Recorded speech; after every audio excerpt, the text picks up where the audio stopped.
Сәлеметсіздер ме балалар? Бүгінгі сабағымыздың тақырыбы түс датчиктері. Бірге ойланайық. Робот ұғымымен сендер таныссыңдар ма? Робот деген не?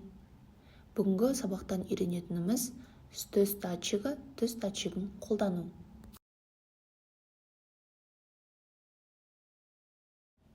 Ендеше робот деген не? Робот тірі организм принципі бойынша құрастырылған жандандырылған автоматты құрылғы. Роботтар қарқынды дамып келе жатқан болашақтың жоғарғы технологияларының бірі. Қазіргі кезде роботтар өміріміздің көптеген саласына еніп те үлгерді.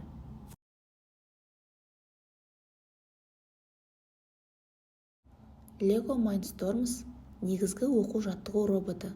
Lego Mindstorms программаланатын роботтарға қолданылатын құрастырғыш құрылғы болып табылады.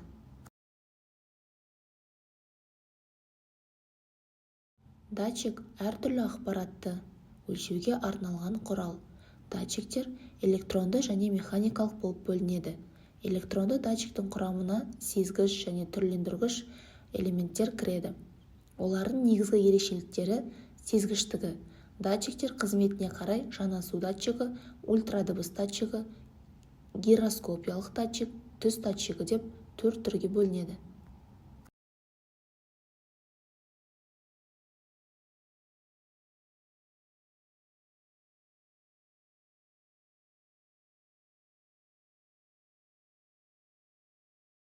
Жанасу датчигі батырманың басылғанын немесе басылмағанын дәл анықтайтын құрал.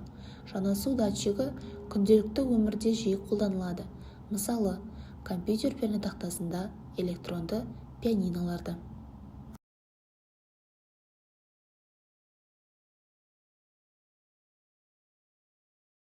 Түс датчигі түс немесе жарықтылығын анықтай алатын сандық құрал.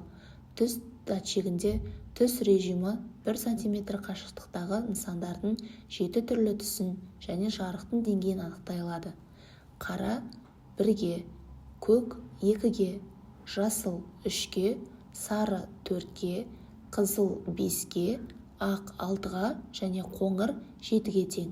Егер элемент датчиктен шығарылса немесе элементтің түсі дұрыс анықталмаса, датчик осы түс туралы түссіз деп хабарлайды.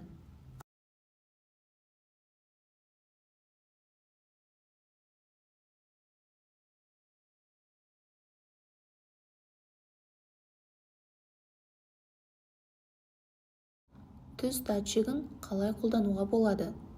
Түс датчигі 3 режимге ие. Түс режимі, шағылысқан жарық жарықтылығы режимі, сыртқы жарық жарықтылығы режимі.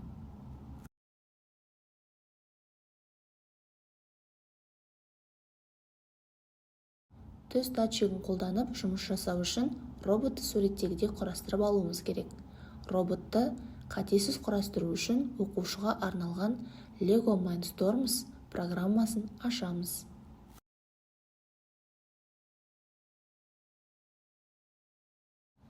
Балалар, біліп жүрейік. Кез келген жобаны программада құрғаннан кейін, оны AV3 модуліне жүктейміз. Программаны роботқа USB кабелі, Bluetooth немесе Wi-Fi арқылы жүктей аламыз. Жобаның жүктелуі программаның төменгі оң жақ бөлігіндегі терезеден көрінеді. Міне қызық балалар. Ғалымдар күннің шын мәнінде ақ түсті екенін дәлелдеген. Себебі ғарыш кеңістігінен күн сәулесі аппақ болып көрінеді. Атмосфера қабатынан өтіп, жерге сәулесі түскенде ол сары түске ие болады.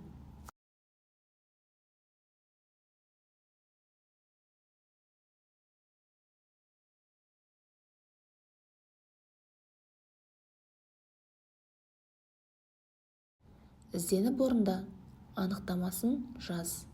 Датчик дегеніміз не? Ойланып жаз. Датчик атауларын жаз. Ендеше балалар, жасырын сөзді тап. Сандар мен әріптердің байланысын тап. Жасырын сөзді анықтап, сөйлем құрастыр.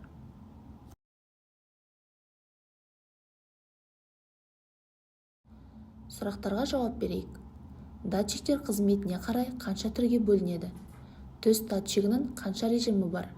Жобаның жүктелгенділігін қайдан көруге болады?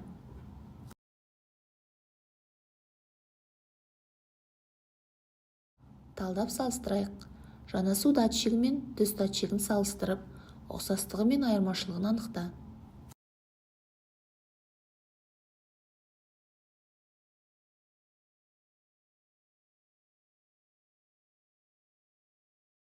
Компьютерде орындайық. Lego Mindstorms программасын аш, нұсқаулыққа сүйене отырып роботты құрастыр және төс датчигін орнатып программаға жүкте. Старт блогына рөлдік басқару блогын қос. Қосу режиміне ауыстыр. Қуатын 40-қа теңестір.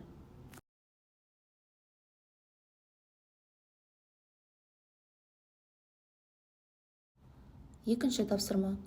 Рөлдік басқару блогына күту блогын жалға. Датчиктен ақпарат алу үшін оның режимдерін өзгерт.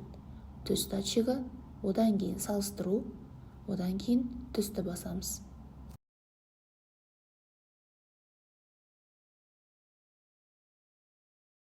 Үшінші тапсырма. Бастапқы блоктың параметріне қызыл түсті орналастыр. Компьютерде орындайық. Күту блогына тағы бір рөлдік басқару блогын жалға. Датчик қызыл түсті анықталған кезде моторларды тоқтату үшін өшіру режимін қос. Төмендегі дайын болған команданы роботқа жүкте. Роботты іске қосып, оның жұмысының дұрыстығын тексер.